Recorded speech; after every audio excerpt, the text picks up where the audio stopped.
আজকে আমি আরেকটা নতুন রেসিপি নিয়ে আসছি, ঝিঙ্গা রেসিপি।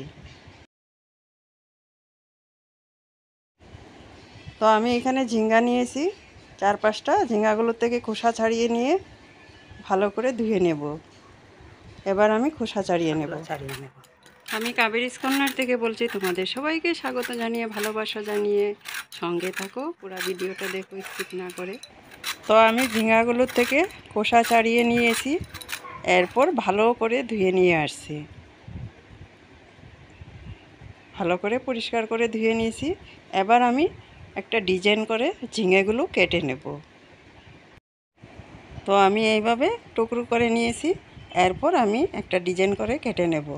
আর তোমরা চাইলে তোমাদের মন অনুযায়ী কাটতে পারবে, তবে এই রেসিপিটাতে এইভাবে ঝিঙাটা কাটলে ঝোলটা ভালো করে ঝিঙার ভেতরে ঢুকবে, আর খেতেও সুন্দর হবে আর দেখতেও সুন্দর হবে।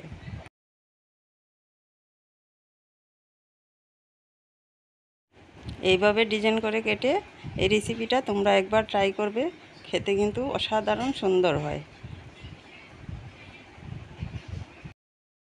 আমার ঝিঙেগুলো ডিজাইন করে কাটা হয়ে গেছে, দেখতে কতটা সুন্দর হয়েছে। এবার আমি এই ঝিঙের মধ্যে দিয়ে দেব বেসন আর কিছুটা চাউলের গুঁড়ো, আর দেব লবণ হলুদ দিয়ে সুন্দর করে ম্যারিনেট করে নেব, মানে মেখে নেব। এবার ঝিঙ্গাগুলোতে দিয়ে দেব আমি বেসন, কিছুটা বেসন দিয়ে দেব, আর দিয়ে দেব অল্প করে চাউলের গুঁড়ো, লবণ হলুদ দিয়ে ভালো ঝিঙ্গেগুলো ভালো করে মেখে এবার আমি সাইড করে রেখে দেব। আর ঝিঙ্গার জন্য মশলা নিয়েছি এখানে আমি, ঝিঙে রান্নার জন্য আমি এখানে মশলা নিয়েছি পেঁয়াজ, টমেটো আর পাকা লঙ্কা। পাকা লঙ্কাগুলো দিয়েছি, কালারটা সুন্দর হবে এই জন্য আমি পাকা লঙ্কাগুলোই দিয়ে দিলাম, আর দিয়েছি আদা। এবার মশলাগুলো গুঁড়ো করে নেব। আর এদিকে আমি কড়াই বসিয়ে দিয়েছি, দিয়ে দেব আমি এখানে সাদা তেল। তোমরা চাইলে সরষা তেল দিয়েও ভাজা করতে পারো, তবে আমি এখানে সাদা তেল দিয়েছি। এখন তেলটা গরম হতে দেব ভালো করে। কড়াই খুব ভালো করে তেল গরম হয়ে গেছে। এবার আমি একে একে ঝিঙাগুলো ভাজা করে তুলে নেব। আর ঝিঙাগুলো যখন আমি বেসন দিয়ে মেখেছি, একদম শুকনোতেই মেখে নিয়েছি। ঝিঙাতে এমনিই জল থাকে, তাই শুকনোই মেখে নিয়েছি। আর এই ঝিঙ্গা ভাজা করার সময় কড়াইয়ের তেল খুব ভালো করে গরম করতে হয়, না তো একদম নিচে লেগে ধরে। তাই আমি ভালো করে তেলটা গরম করে নিয়েছি। ঝিঙ্গার ওই পিঠটা ভালো করে ভাজা হয়ে আসলে আমি এই পিঠ উল্টে দেব। এবার আমি এই পিঠ করে উল্টে দেব। আর এইভাবে ঝিঙ্গা ভাজা করলে চুলার আঁচটা একদম বাড়ায় রাখতে হবে, না তো ঝিঙ্গা থেকে জল ছেড়ে দেবে। চুলার আঁচ বাড়িয়ে এইভাবে ভাজা করতে হবে। আর ঝিঙ্গে এইভাবে ভাজা করলে খুব তাড়াতাড়ি সেদ্ধও হয়ে যায়। এখন আবার আমি ঝিঙেগুলো উল্টে দেব। এরপর ওই পিঠটা হয়ে আসলে ঝিঙেগুলো তেল ছেঁকে তুলে নেব। এই ঝিঙ্গাগুলো ভাজা হয়ে গেছে, এবার আমি তেল ছেঁকে তুলে নেব। বাকি ঝিঙ্গাগুলোও এইভাবে আমি ভাজা করে নেব।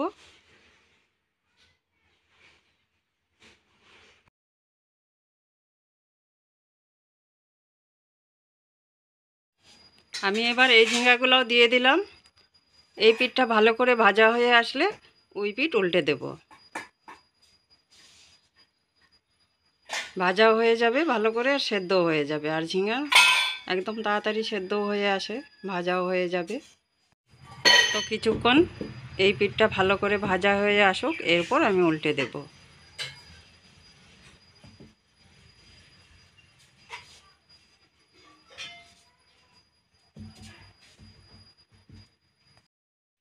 আমার এই ঝিঙ্গাগুলোও ভাজা হয়ে গেছে, তুলে নেব। তেল ছেঁকে তুলে নেব।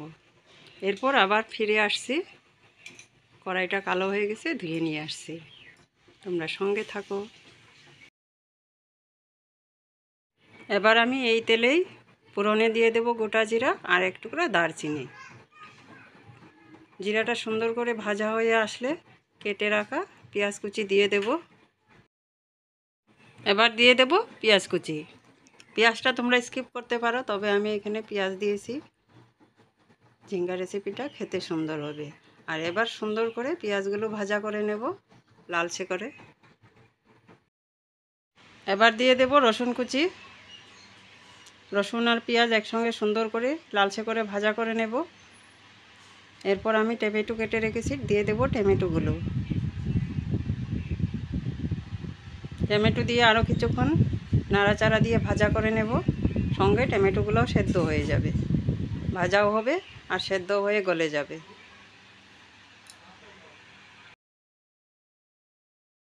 টমেটোগুলো খুব সুন্দর করে সেদ্ধ হয়ে গেছে।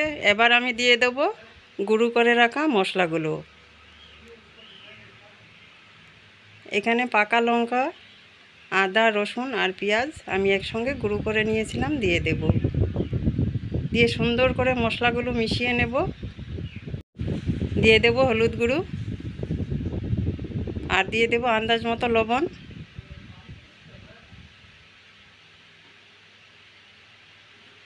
এবার ভালো করে মশলাগুলো মিশিয়ে নেব। আর মশলাগুলো আমি ভালো করে কষাবো যাতে আদা রসুনের কাঁচা গন্ধটা চলে যায়। আর এই ঝিঙ্গার রেসিপিটা যেটা আমি বানাচ্ছি, এইভাবে মশলাটাই মেইন। মশলাটা ভালো করে কষাতে হবে, তাহলে রেসিপিটা খেতে বেশি সুন্দর হবে। মশলার কাঁচা গন্ধ থাকলে খেতে সুন্দর হবে না। এইভাবে আমি কিছুক্ষণ টাইম লাগিয়ে মশলাগুলো ভালো করে কষিয়ে নেব।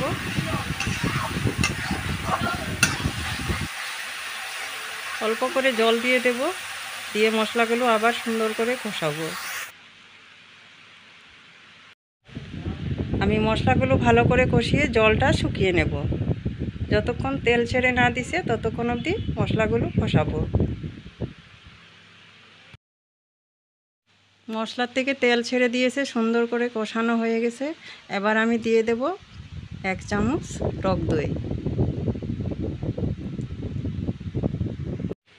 এবার দিয়ে দেব আমি 1 চামচ, বড় চামচে 1 চামচ প্লেন দই। এটা টকও না মিষ্টিও না, নর্মাল দই 1 চামচ দিয়ে দেব। আর ঝিঙ্গা এমনিতেই মিষ্টি, এখানে আমি চিনি অ্যাড করব না। আর মিষ্টি দই দিলে আরও মিষ্টি হয়ে যাবে, তাই আমি এখানে প্লেন দই দিলাম। আর তোমরা চাইলে দইটা স্কিপ করতে পারো, দইটা দিলে রেসিপিটা খেতে বেশি সুন্দর হবে। দই দিয়ে এবার মশলাগুলো আরও সুন্দর করে এবার কষিয়ে নেব।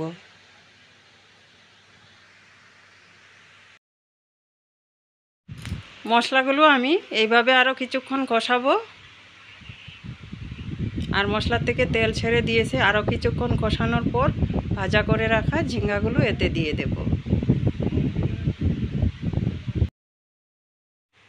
মশলাটা কষানো হয়ে গেছে। এবার আমি দিয়ে দেব কিছুটা জল দিয়ে দেব, খুব একটা বেশি জল দেব না। এই ঝিঙ্গার রেসিপিটা একদম মাখা মাখা হবে, তাই অল্প করে আমি জল দিয়ে দেব। মশলাটা খুব সুন্দর করে কষানো হয়ে গেছে। এবার আমি দিয়ে দেব অল্প পরিমাণে জল।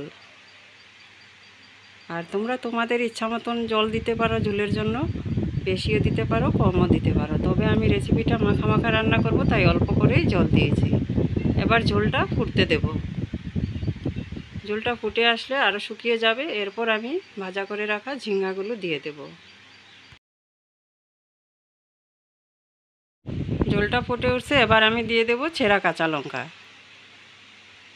আরও কিছুক্ষণ রান্না হতে দেব। মশলাটা একদম গাঢ় হয়ে গেছে, ঝোল শুকিয়ে। এবার আমি দিয়ে দেব ঝিঙ্গাগুলো। আর ঝিঙ্গাগুলো দিয়ে আরও কিছুক্ষণ রান্না করব। ঝিঙ্গা দেওয়ার পর বেশি নাড়াচাড়া দেওয়া যাবে না, না তো ঝিঙ্গাগুলো একদম ভেঙে যাবে।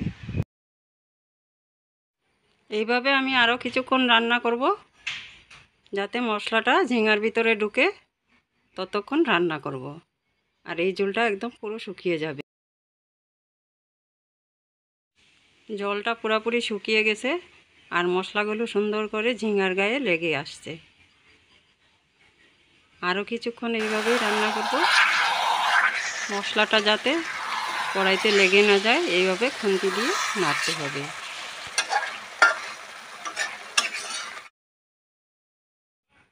আমার ঝিঙ্গার রেসিপিটা হয়ে গেছে। এবার আমি গ্যাসের ফ্লেমটা অফ করে নামিয়ে নেব। আর তোমরা একবার হলেও বাড়িতে এইভাবে ঝিঙ্গা রেসিপি রান্না করে খেয়ে দেখবে বন্ধুরা, খেতে কিন্তু দারুণ সুন্দর হয়েছিল। এই ঝিঙ্গার রেসিপিটা গরম ভাতের সঙ্গে খেতে দারুণ সুন্দর হয়, কিংবা রুটি পরোটার সাথেও খেতে পারো, যার যেমন ইচ্ছে। খেতে কিন্তু অসাধারণ সুন্দর হয়েছিল। এই ঝিঙ্গার রেসিপিটা কেমন হয়েছে বন্ধুরা তোমরা সবাই কমেন্ট করে বলবে। আর যারা যারা এখনও খাওনি, এইভাবে ঝিঙ্গার রেসিপি বানিয়ে একবার বানিয়ে খেয়ে দেখো বন্ধুরা, খেতে কিন্তু খুবই সুন্দর হয়, দারুণ টেস্টি। আর রুটি পরোটার সাথে খেতে বেশি সুন্দর হয়। আর যারা ভাত খেতে পছন্দ করো ভাতের সঙ্গেও খেতে পারো, তবে রুটির সাথে বেশি সুন্দর হয় খেতে। আর যে যেখান থেকে আমার ভিডিওটা দেখছো, আমার চ্যানেলটা সাবস্ক্রাইব করে পাশে থাকা বেল আইকনটা ক্লিক করে দেবে, যাতে আমার নতুন ভিডিও সবার আগে তোমাদের কাছে পৌঁছে যায়। আর আমার দেশের বন্ধু, দেশের বাইরের বন্ধু সবাইকে আমার অনেক অনেক বুক ভরা ভালোবাসা। আজকের জন্য ভিডিওটা এখানেই শেষ করলাম। সবাই ভালো থাকবে, আবার দেখা হবে নেক্সট ভিডিওতে। আজকের জন্য